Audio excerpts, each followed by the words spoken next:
नमस्कार। अमेरिका के इलेक्शंस चल रहे हैं और इन इलेक्शंस में कौन जीतेगा कौन नहीं अभी तक हमारे सामने क्लैरिटी नहीं है। फ्रेंड्स, सामने है। अच्छा, एक चीज कि ये जो पूरा गेम चल रहा है इसमें इंडियंस का कैसा योगदान था, इंडियंस कैसा कर रहे थे। और एक चीज, इंडियंस हमेशा से डेमोक्रेट्स का वोट बैंक थे, इस बार रिपब्लिकन्स की ओर इनका रुझान देखा गया। ऐसा क्यों?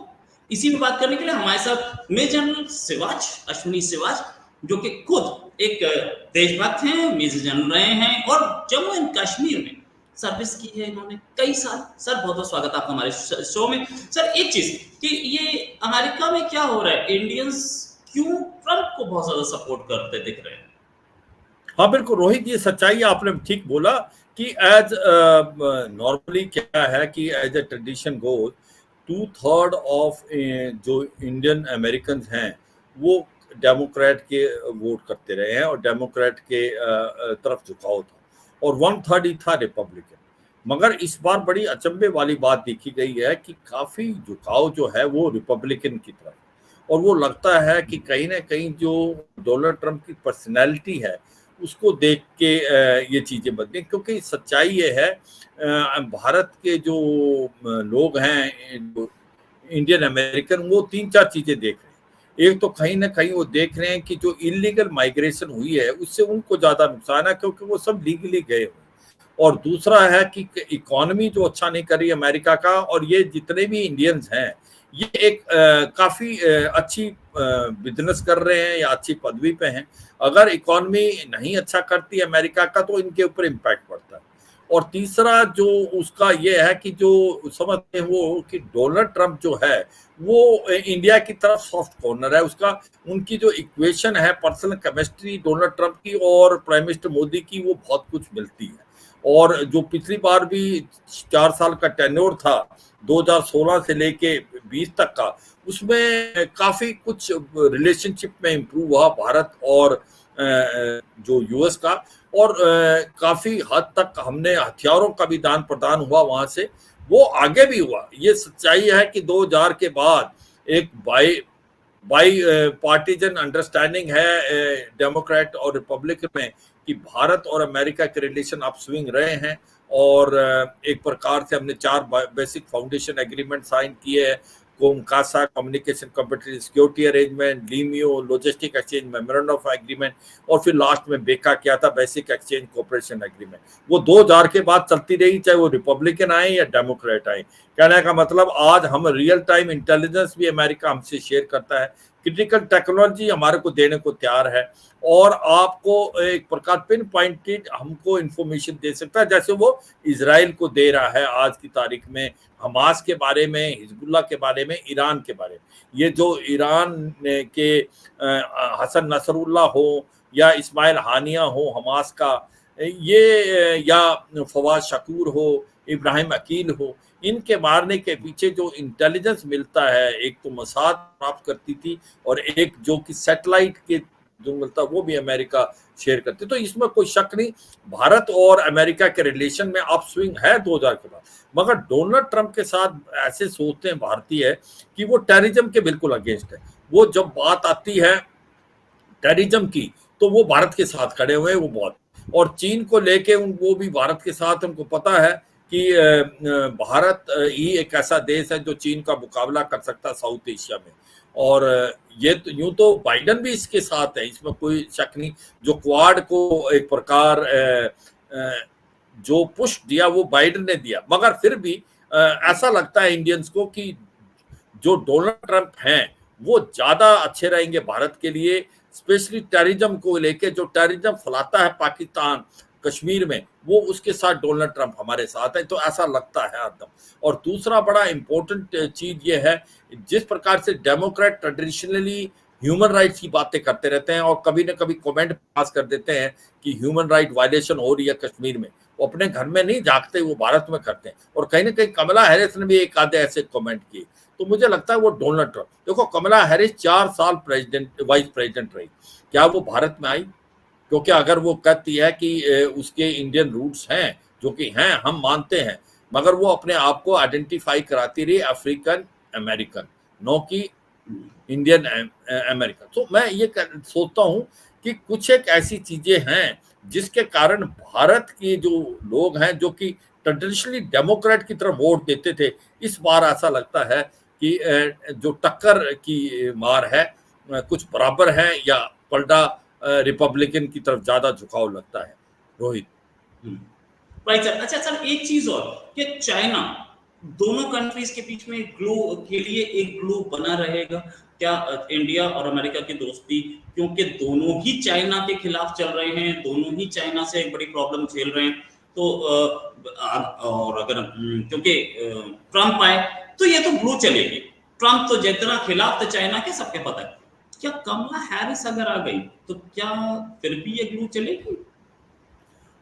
देखो, एक बात तो माननी पड़ेगी कि चीन को लेके भारत और अमेरिका के अंदर एक ही हम पेज पे हैं। मुझे लगता है जब कमला हैरिस पे आई तो वो जो पॉलिसी डोनाल्ड ट्रंप की अलग है, मगर जो पॉलिसी जो बाइडेन फॉलो कर रहे थे वो कंटिन्यू रहेगी।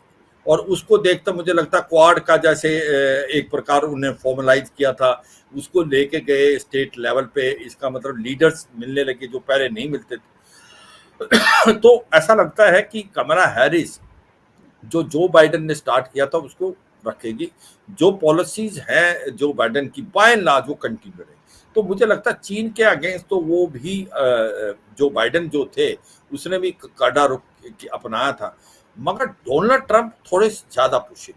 मुझे लगता है डोनाल्ड ट्रंप एक ऐसे हैं जो पुश कर सकते हैं, और सब ये समझते हैं कि डोनाल्ड ट्रंप जो है वो बिना सोचे समझे कई बार कुछ कह देते हैं, करते हैं, मगर वो बड़े सोच समझ के कार्रवाई करते हैं। क्योंकि अगर आप देखें कि अगर कोई किम जोंग उन को हैंडल कर सका था वो डोनाल्ड ट्रंप ही। डोनाल्ड ट्रंप ने किम जोंग उन, क्योंकि नॉर्थ कोरिया के जो लीडर हैं वो एक मैवरिक हैं, वो कुछ भी कर सकते हैं, वो न्यूक्लियर हथियार भी है उनके पास, वो चला। मगर उनके साथ 3 बार मिले वो, एक बार यूरोप में मिले, फिर वो वियतनाम में मिले, सिंगापुर में मिले, उनको हैंडल किया। और इसी प्रकार से जो एक प्रकार डोनाल्ड ट्रंप है वो मुझे लगता है 2 चीजों में बहुत ज्यादा इंपॉर्टेंट होंगे। वो भारत नहीं, वो वर्ल्ड के लिए बहुत इंपॉर्टेंट है। एक तो रशिया यूक्रेन वार, वो बार बार कर रहे हैं कि मैं रशिया यूक्रेन वार को बंद करा दूंगा। अगर मान लो कमला हैरिस आती है, क्या ये लड़ाई बंद होगी? ये लड़ाई बंद नहीं होगी। जो अमेरिका और नेटो कंट्री हथियार देते रहेगी यूक्रेन को, वो लड़ता रहेगा। जैसे रूस उधर से थोड़ा थोड़ा करके ईस्ट यूक्रेन की तरफ जीत रहे हैं, क्या अगर आप ऐसे कुछ भी हथियार दे दो, क्या यूक्रेन जो इलाका रूस जीत चुका है, दोनबास का, जापोरिजिया और खारासोन का या क्रीमिया को वापस ले सकता है? बिल्कुल नहीं ले सकता, चाहे वो वार 2 साल चले, 3 साल चले। तो ये सच्चाई है कि एक फ्रोजन कॉन्फ्लिक्ट होगा है ये, और ये लड़ाई चलती रहेगी, और ये लड़ाई चलने से पूरे वर्ल्ड की इकोनॉमी करे। अगर डोनाल्ड ट्रंप आते हैं तो बार बार करें मैं इस लड़ाई को बंद करा, तो मुझे लगता है कि कहीं ना कहीं वो कुछ ना कुछ ऐसा करेंगे। हो सकता है वो यूक्रेन को हथियार देना बंद कर दें, हो सकता है वो रूस के ऊपर प्रेशर डालें। पुतिन भी जानते हैं कि डोनाल्ड ट्रंप कुछ भी कर सकते हैं। तो मुझे लगता है ये एक अच्छा वो है कि ये लड़ाई बंद होनी चाहिए रशिया यूक्रेन की, क्योंकि ये फ्रोजन वार की तरह चलती जा रही। इसी प्रकार से अगर आप इजराइल वर्सेज ईरान देखें, इजराइल वर्सेज हमास, और ये जो ईरान के प्रॉक्सी हैं होती और आपके जो हिजबुल्ला है, उनको अगर आप देखें कि बार बार डोनाल्ड ट्रंप कहते हैं कि वो फुल फ्री हैंड दे देंगे इजराइल को। जो बाइडेन की पॉलिसी थी वो रिस्ट्रिक्टिव थी, वही कमला हैरिस फॉलो करेगी कि भाई हम चाहते हैं कि Israel has a right to defend itself, मगर 2 नेशन थ्योरी है। और डोनाल्ड ट्रंप भी एक ऐसे हैं जिन्होंने अपनी एम्बेसी थी उसको टेलवीव से जेरूसलम किया था, और वो फ्री हैंडिंग। कहने का मतलब ये है कि एक नयापन आना पड़ेगा, क्योंकि अब ईरान बिल्कुल तैयार बैठा है इजराइल पे वार करने के लिए। वो सोच रहे थे 5th से पहले हो सकता है, क्योंकि ये एक विंडो थी। मगर कल को ट्रंप जीत जाते हैं तो वो ईरान 10 बार सोचेगा।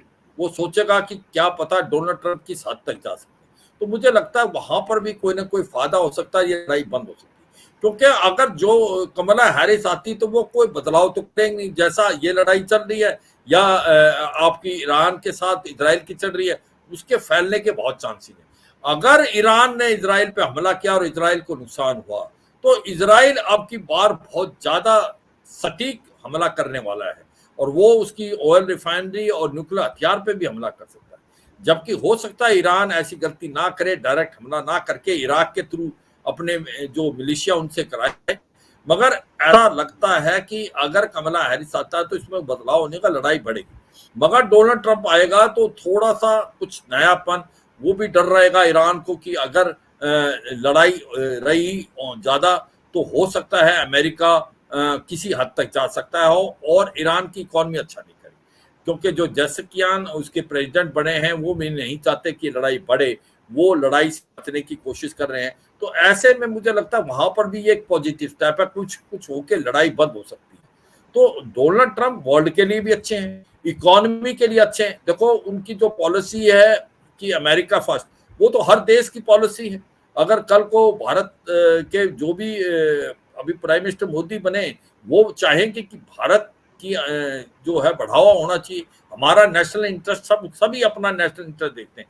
तो मुझे लगता है कि डोनाल्ड ट्रंप किसी हद तक भारत के लिए भी अच्छे हैं, क्योंकि उनका एक ही नेगेटिव पॉइंट है कि वो कह रहे हैं कि टैरिफ लगाएंगे 20% के करीब। वो तो बातचीत होगी, कहीं ना कहीं ऐसा भी था, फ्री ट्रेड एग्रीमेंट किसी जमाने में भारत से साइन होने वाला था जब डोनाल्ड ट्रंप थे, मगर उसके बाद वो खटास में पड़ गया और फिर रिपब्लिकन के साथ ये नहीं चला। तो मुझे लगता है कि हर चीज को देख के, टेररिज्म को देख के, ह्यूमन राइट देख के, पर्सनल केमिस्ट्री देखते हुए भारत प्राइम मिनिस्टर मोदी की और डोनाल्ड ट्रंप की हर चीज के अंदर चीन के साथ मुकाबला करने के लिए, क्वाड में आपस में बातचीत होने के लिए, भारत में नए हथियार आने, क्रिटिकल टेक्नोलॉजी, इनको मद्देनजर रखते मुझे लगता है जो डोनाल्ड ट्रंप जो हैं वो भारत के लिए ज्यादा बेटर रहेंगे बनिस्बत हैरिस के लिए, कमला हैरिस, क्योंकि वो पॉलिसी फॉलो करेंगी जो अभी जो बाइडेन की है। और सबसे ज्यादा जो नेगेटिव इम्पैक्ट है वो ह्यूमन राइट वायलेशन, जो कि बिल्कुल कुछ नहीं है। वो इस टाइप की जो चीजें उठाती है जो रिपब्लिकन के अगेंस्ट और भारत के अगेंस्ट जो डेमोक्रेट्स हैं, वो मुझे लगता बेतुका है। तो ये दो पॉइंट को मद्देनजर रखते मुझे अभी भी लगता है Donald Trump can be a better choice for India. Right. अच्छा सर, एक चीज और, हम लोगों को टेक्नोलॉजीज मिलने वाली थी, खासतौर से इंजन टेक्नोलॉजी, जो एग्रीमेंट तो हो गया था ट्रांसपोर्ट टेक्नोलॉजी के लिए भी, लेकिन अब तक आई नहीं है। क्या आपको लगता है कि आगे आने वाले टाइम पे ट्रंप ये टेक्नोलॉजी हमें दे देंगे? बिल्कुल, देखो मुझे लगता है कि G404 और G414 ये जो कि एक प्रकार से आपका जनरल इलेक्ट्रिकल का जो इंजन है वो बहुत जरूरी है भारत को, और वो हमें तेजस मार्क 1 अल्फा में भी लगना है और तेजस मार्क 2 में भी, जो कि 5th जनरेशन होगा। वो जो है अभी अमेरिका ने भारत से बातचीत होगी थी, भारत को देना था, मगर उसमें डिले कर दिया, और उसके डिले करने से जो हमारा रोड मैप है, जो कि हम तेजस मार्क 1A अल्फा है, उसमें डिले आया, क्योंकि भारत जो इंजन नहीं बनाता, और ये इंजन G404 और 414 बहुत ही इंपॉर्टेंट है। और आप ये कहेंगे कि क्या ये जानबूझ के डिले किया गया है? ऐसा लगता है, क्योंकि कहीं ना कहीं वो ट्विस्ट करना चाहते हैं, स्पेशली जीएस पनून के केस में और कनाडा के वाले में। और कहीं ना कहीं अमेरिका को लगता है कि भारत का झुकाव है वो रूस की तरफ है, जहां लड़ाई रशिया यूक्रेन में, और भारत रूस से एक प्रकार से ऑयल भी ले रहा है 32%।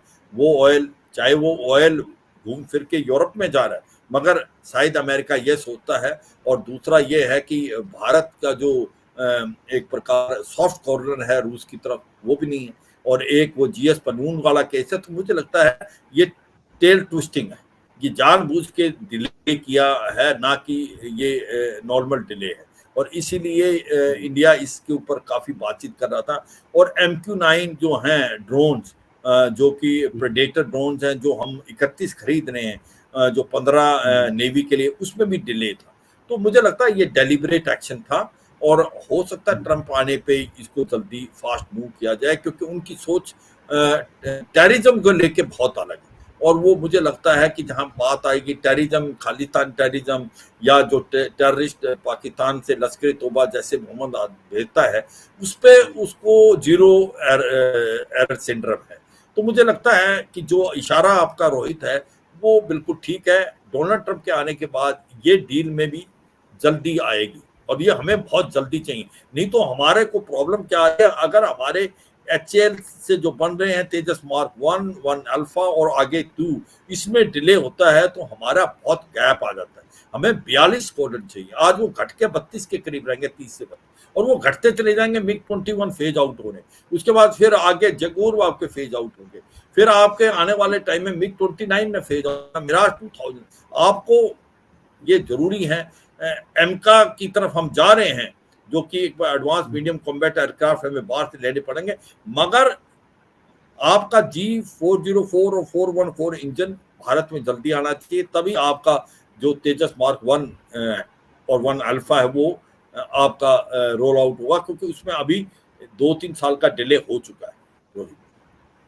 राइट, डिले हो चुका है। अच्छा, सेमीकंडक्टर्स पे हम लोग चाइना से हमारे पास टेक्नोलॉजी आनी शुरू हुई, चाइना से हमारे पास कंपनीज आनी शुरू हुई, सेमीकंडक्टर्स यहीं बनने शुरू हुए। अमेरिका बहुत टची है कि सेमीकंडक्टर टेक्नोलॉजी अमेरिका के चाइना के हाथ में ना जाए। ये सब कुछ हो रहा था। क्या आपको लगता है कि सेमीकंडक्टर पे इंडिया को सपोर्ट करेंगे ट्रम्प हाँ, या कमला हैरिस? मुझे देखो वो तो लगता है दोनों ही करेंगे, क्योंकि सप्लाई चेन जो है वो शिफ्ट हो रही है चीन से। काफी सप्लाई चेन शिफ्ट की हैं और सप्लाई चेन इंडोनेशिया भी गई, वियतनाम भी गई, भारत में गई। जब बात आती है चिप्स की और सेमीकंडक्टर, वो लगता है कि भारत में बेंगलोर में बनने लगे हैं। उसको बाइडेन गवर्नमेंट ने भी मदद की है। भारत आने वाले समय में सेमीकंडक्टर बनाएगा और यहीं बनेंगे, तो वो एक भारत के लिए बहुत ही लगता है अच्छी न्यूज है। और मुझे लगता है कि वो चाहे कमला हैरिस आए या डोनाल्ड ट्रंप आए, उसमें रुकावट नहीं आएगी, वो बनेगा क्योंकि उसको फायदा है। अमेरिका नहीं चाहता कि जो सेमीकंडक्टर है वो चीन के हाथ में लगे। चीन बनाता है तो उसका, और कहीं ना कहीं ताइवान काफी बनाता है, वहां से भी नहीं। भारत अगर सेमीकंडक्टर बनाता है तो वो अमेरिका के लिए फायदे में भी है। तो मुझे लगता है दोनों तरफ ही, चाहे कमला हैरिस आए या डोनाल्ड ट्रंप आए, ये जो सेमीकंडक्टर बनेंगे भारत में बनेंगे बेंगलोर में। अभी आप एक चीज देखें रोहित, कि जो हम किसी समय में अपने मोबाइल इंपोर्ट करते थे एप्पल के भी, आज ज्यादातर मोबाइल भारत में बन रहे हैं, यहाँ पर अभी बन भी रहे हैं और असेंबल भी हो रहे हैं, तो बड़ी अच्छी बात है। इसमें मुझे लगता है कि अमेरिका ने भी भारत का काफी साथ दिया। Right, final question sir. जैसे ही खबरें आनी शुरू हुई कि डोनाल्ड ट्रंप जीत सकते हैं, चाइना थोड़ा घबराया घबराया सा दिख रहा है। क्या रीजन है उसकी घबराहट? बिल्कुल, देखो वो समझते हैं कि अगर कमला हैरिस आती है वो एक सॉफ्ट टारगेट होंगी, उनको एक्सपीरियंस नहीं है, वो 4 साल वाइस प्रेसिडेंट तो रही, मगर कोई ऐसा कुछ तो करके नहीं दिखाया जिससे उनके ऊपर कुछ छाप हो कि, और वो जानते हैं कि डोनाल्ड ट्रंप जो हैं वो मैवरिक हैं, वो कहीं किसी हद तक जा सकते हैं। और कि अगर वो चाइना पे 60% टैरिफ की बात कर रहे हैं और चाइना पे मेक एंड ब्रेक वाली बात, तो मुझे लगता है चाइना इस चीज से काफी घबराएगा। वो नहीं चाहेगा कि डोनाल्ड ट्रंप आए, क्योंकि डोनाल्ड ट्रंप जो हैं वो किसी हद तक जा सकते हैं। देखो वो JCPO से निकल के थे, joint comprehensive plan of action, जिसको न्यूक्लियर डील बोलते हैं, 2018 में। उसकी वजह यही थी कि उन्होंने ये कहा कि ये जो है मूर्ख बना रहा है, वो न्यूक्लियर हथियार भी बना रहा है और ऊपर से इकोनॉमिक सैंक्शन हटवाने की कोशिश कर रहा है, वो इससे निकल गए। इसी हद तक वो पेरिस की क्लाइमेट डील से भी निकले गए थे। ठीक था या गलत था ये कहना मुश्किल है, मगर वो अपने किसी हद तक कुछ भी कर सकते हैं। तो मुझे लगता है चीन को ऐसा लगता है कि एक प्रकार अगर डोनाल्ड ट्रंप आते हैं तो वो एक डिफिकल्ट है, और डोनाल्ड ट्रंप हैं एक कड़ा रूप अपनाएंगे चीन की तरफ, स्पेशली इकोनॉमी को देख के, और टैरिफ को जो 60% करेंगे, उससे मुझे लगता है चीन भी घबराया हुआ है। तो चीन को लगता है कि कमला हैरिस को हैंडल करना उनके लिए आसान है बिनस्बत Donald Trump. Right, thanks a lot sir, बहुत अच्छा डिस्कशन रहा। और अब जल्दी थोड़े थोड़ी देर बाद और पता चल जाएगा कि कौन होगा अगला राष्ट्रपति, और जो भी राष्ट्रपति होगा उसके लिए हमें क्या करना है, और हमारी आगे फ्यूचर रिलेशंस कैसे होंगे इस पर external affairs ministry, external affair minister और प्राइम मिनिस्टर्स ऑफिस तीनों काम कर रहे होंगे। जल्दी पता चल जाएगा कि हमारे रिलेशंस कैसे रहेंगे, कमला हैरिस या डोनाल्ड ट्रंप। अभी के लिए नमस्कार, धन्यवाद, जय हिंद सर। जय हिंद रोहित।